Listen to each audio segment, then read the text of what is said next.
everyone, in today's video I'll show you how to manage keyboard settings in your device Motorola G64. In this video I'm gonna tell you how you can do it.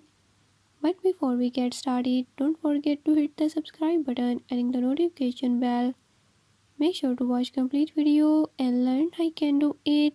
Let's watch the video.